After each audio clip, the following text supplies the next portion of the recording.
আজ আপনাদেরকে দেখাবো ভারত ও বাংলাদেশে আলোড়ন সৃষ্টিকারী গ্রন্থ আদি ও আসল লজ্জাতুন্নেসা। এটিকে সর্বমনস্কামনা পূরণের পুস্তক বলা হয়ে থাকে। লেখক মাওলানা নকিবউদ্দিন ফকির। কিতাবটি অনেক মোটা একটি কিতাব। একসঙ্গে 3 খণ্ড পাবেন এই কিতাবে।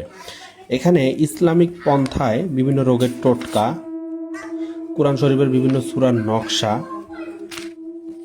সহ বিভিন্ন তাবিজাত এবং তদবিরাতের কাজগুলো আপনারা এখানে পেয়ে যাবেন।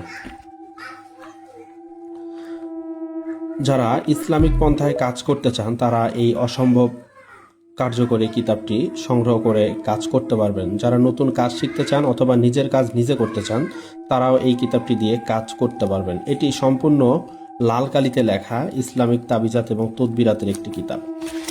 এটি ধুবড়ী, আসাম, ভারত থেকে প্রকাশ হয়েছে। লেখক মাওলানা নকিবউদ্দিন ফকির, আসাম, ভারত। এটির মূল্য দেখতে পাচ্ছেন, রুপিতে লেখা আছে। সম্পূর্ণ ইসলামিক এই কিতাবটি খুবই স্বল্প মূল্যে আমাদের কাছ থেকে আপনারা সংগ্রহ করতে পারবেন। যারা ক্রয় করতে চান স্ক্রিনে দেওয়া নাম্বারে সরাসরি কল করে অর্ডার করুন। কুরিয়ারের মাধ্যমে সারা বাংলাদেশে হোম ডেলিভারি দেওয়া হয়। আদি ও আসল লজ্জাতুন্নেসা।